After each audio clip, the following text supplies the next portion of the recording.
10 दिन से देश में बारिश क्या थमी, तापमान लगातार बढ़ते हुए कई जगहों पर 40 डिग्री से ऊपर पहुंच गया और लू जैसे हालात पैदा हो गए। नमस्कार, बहुत बहुत स्वागत है आपका मौसम तक चैनल पर। मैं हूं देवेंद्र त्रिपाठी। इस वीडियो में अगले 3 दिनों के मौसम की बात होगी। इस बीच 24 घंटों में सबसे गर्म 10 शहरों के तापमान पर एक नजर डाल लेते हैं। कहां पर सबसे ज्यादा गर्मी रही? प्रयागराज टॉप पर रहा 44.2 डिग्री सेल्सियस के साथ। प्रयागराज इस समय सुर्खियों में है। कल रात की घटना के बारे में आप सभी जानते ही होंगे और इस समय फिलहाल हम उसकी बात नहीं करेंगे। तो तापमान ये जो पहुंचा है 40 डिग्री, यहां पर नॉर्मल टेम्परेचर है आज के लिए, लेकिन अब यहां पर 44 डिग्री सेल्सियस तापमान रिकॉर्ड किया गया है, तो जो सामान्य से 4 डिग्री ज्यादा है। और ये दोनों कंडीशंस ये बताती हैं कि प्रयागराज अब लू की चपेट में पहुंच गया है, लू की गिरफ्त में है इस समय। आपको बता दें कि अगले 2 दिनों के बाद यहां पर राहत आएगी, टेम्परेचर गिरना शुरू होगा धीरे धीरे। 40 डिग्री से नीचे 36 डिग्री तक भी पहुंच सकता है 20 अप्रैल आते आते, क्योंकि बारिश होने की संभावनाएं भी हैं। इधर गंगानगर में, राजस्थान का उत्तर पश्चिमी शहर, यहां भी 43.5 डिग्री सेल्सियस तापमान रिकॉर्ड किया गया। ये लगभग 5 डिग्री एबव नॉर्मल है लू के हालात। यहां पर चूरू में 42.9, झांसी में 42.6।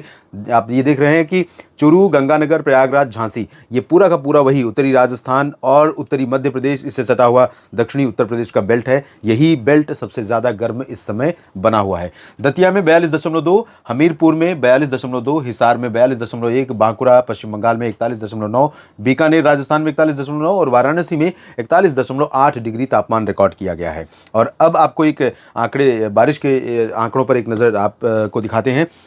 10% सामान्य से अधिक रह गई है बारिश। 10 दिनों के पहले जब बारिश हो रही थी देश में, तब आंकड़ा ये सरप्लस का 40% का था, यानी कि जो बारिश में अंतर है वो 40% हो गया था। लेकिन इन 10 दिनों में जितनी बारिश होनी चाहिए उससे बहुत कम बारिश हुई पैन इंडिया, जिसकी वजह से ये आंकड़ा नीचे गिरते गिरते 10% पर पहुंच गया। 47.3 मिलीमीटर की जगह पर 42.2 मिलीमीटर का बारिश का आंकड़ा है। कमी वाले क्षेत्रों में लक्षद्वीप, अंडमान व निकोबार द्वीप समूह, केरल, कर्नाटक और साथ ही साथ महाराष्ट्र में तो नॉर्मल हुई है, नॉर्मल से ज़्यादा बारिश हुई है। यहाँ पर कमी है पूर्वोत्तर भारत में और उत्तर भारत के पर्वतीय क्षेत्रों में कुछ एक जगहों पर। ये स्थिति अब तक है। और अब आइए जानते हैं क्या परिस्थितियाँ अब बदलने वाली हैं। जो WD उत्तर भारत में पहुंचा है उसका असर किन किन राज्यों में, किन जगहों तक आज दिखाई देगा, उसके बाद कल या परसों 17 और 18 अप्रैल को कहां पर दिखाई दे सकता है। उत्तर भारत में आप देख सकते हैं कि आज सिचुएशन थोड़ा सा परिवर्तित होती नजर आ रही है। अनुमान यह है कि जम्मू कश्मीर, हिमाचल प्रदेश, गिलगित बाल्तिस्तान, मुजफ्फराबाद से लेकर लद्दाख और उत्तराखंड के ऊपरी इलाकों में कई जगहों पर हल्की वर्षा, कहीं कहीं पर तेज बारिश भी देखने को मिल सकती है। हायर रीचेस पर थोड़ी बर्फबारी भी हो जाएगी, तो कोई इसमें सरप्राइज नहीं, क्योंकि अभी भी हायर एल्टीट्यूड पर बर्फबारी के लिए मौसमी स्थितियां कई बार अनुकूल बनती हैं। वजह यह होती है कि जब लगातार यहां पर बादल पहुंचते रहते हैं, तो जो सतह से ऊपर का जो टेम्परेचर है, जहां से बारिश की बूंदें या बादल जब बिखर कर बारिश की बूंदों में तब्दील होते हैं, उस लेवल पर आते आते टेम्परेचर उस स्तर पर नहीं पहुंचा होता है कि वो बर्फ को बारिश की बूंदों में तब्दील कर पाएं। तो ऐसे में बर्फ ही गिरती है हायर एल्टीट्यूड पर। गिलगित बाल्तिस्तान, मुजफ्फराबाद से लेकर ये हालात रहेंगे उत्तराखंड के ऊंचे पर्वतीय क्षेत्रों में कुछ एक जगहों पर। मैदानी इलाकों की जहां तक बात है, यहां पर पंजाब में आप देख सकते हैं आज बादल भी पहुंचेंगे और परिस्थितियां बदलेंगी। हवाओं का रुख परिवर्तित होगा और इसके चलते धूल भरी आंधी या बादलों की गर्जना के साथ कहीं कहीं पर बूंदाबांदी होने की संभावनाएं बन सकती हैं। और ये पोर्शन हो सकते हैं अंदरूनी, जिसमें लुधियाना, पटियाला, बरनाला, मोगा और आसपास के कुछ एक शहर शामिल हो सकते हैं। हो सकता है कि रूपनगर, नवाशहर, शहीद भगत सिंह नगर, साहिबजादा अजीत सिंह नगर में भी इस तरह की परिस्थितियां बन सकती हैं। उत्तरी हरियाणा में भी कुछ एक जगहों पर पंचकुला, अंबाला, यमुनानगर और करनाल, कुरुक्षेत्र, कैथल, जींद में भी सिचुएशन ऐसी बन सकती है, लेकिन ज़्यादा चांसेस नहीं है कि बहुत अच्छे चांसेस हों कि बारिश यहाँ पर हो जाए।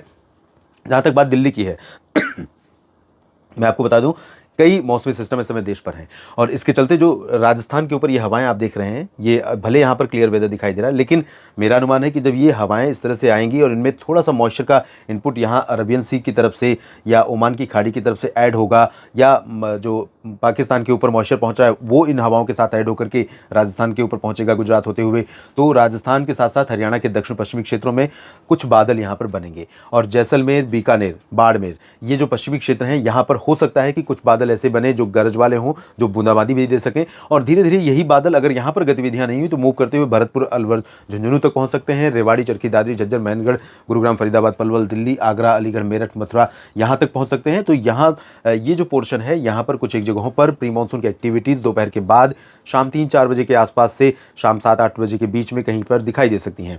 इसके अलावा बहुत सिग्निफिकेंट अंतर नहीं है और बहुत हैवी थंडरस्टॉर्म, बहुत हैवी डस्ट स्टॉर्म की आशंकाएं नहीं, लेकिन अब सिचुएशन ऐसी हो गई है क्योंकि टेम्परेचर लगातार बढ़ रहा है। जैसे ही यहाँ पर प्रेशर में परिवर्तन होगा, यहाँ पर बादल आएंगे तो आंधी तूफान की घटनाएं, धूल उड़ाती हवाएं तेज, ये यहाँ पर बहुत ही स्वाभाविक रहेंगी। तो यहाँ पर थोड़ा सा इन गतिविधियों के लिए आपको तैयार रहना पड़ेगा। राजस्थान में, इससे सटे हरियाणा और पंजाब के दक्षिणी भागों में, उत्तर प्रदेश के पश्चिमी भागों में और इससे सटे उत्तरी पश्चिमी मध्य प्रदेश में।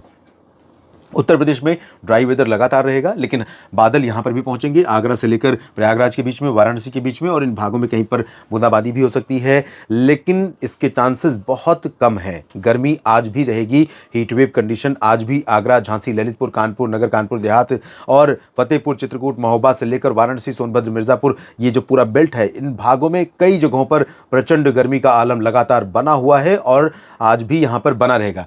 बिहार, झारखंड, पश्चिम बंगाल और उड़ीसा, छत्तीसगढ़ में भी यही सिचुएशन रहेगी।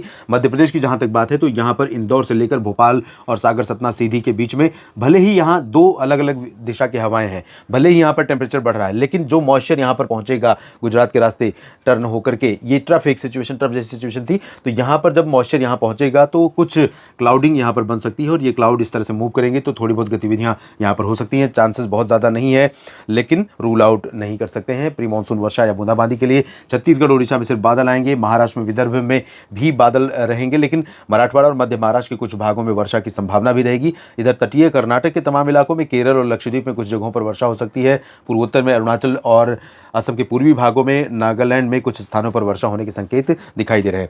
बात करते हैं 17 अप्रैल की। 17 अप्रैल को सिचुएशन यहाँ पर पूर्वोत्तर में कोई ज़्यादा परिवर्तन नहीं होगा, लेकिन मेघालय और मणिपुर, मिजोरम, त्रिपुरा के कुछ भागों में और अरुणाचल में कई जगहों पर वर्षा हो सकती है। बिहार, झारखंड, पश्चिम बंगाल, ओडिशा, छत्तीसगढ़, उत्तर प्रदेश, इन भागों में ज़्यादा चेंजेस आपको कल भी दिखाई नहीं देंगे, लेकिन बादल यहाँ पर हो सकता है कि आज की तुलना में कल यहाँ पर बढ़ जाएं। राजस्थान में भी बादल बढ़ेंगे, राजस्थान में पश्चिमी क्षेत्रों में चूरू, गंगानगर, हनुमानगढ़ तक बादल आ जाएंगे और रात में कल हो सकता है कि इन भागों में कई जगहों पर वर्षा हो। पंजाब, हरियाणा, दिल्ली में कोई ज़्यादा चेंज नहीं है वेदर में। पंजाब के ऊपर बादलों का प्रभाव कल भी रहेगा और कुछ स्थानों पर वर्षा भी हो सकती है। गिलगित बाल्तिस्तान, मुजफ्फराबाद से लेकर लद्दाख और उत्तराखंड तक, हिमाचल प्रदेश में भी कई जगहों पर हल्की वर्षा होने की संभावनाएं बनी हुई हैं।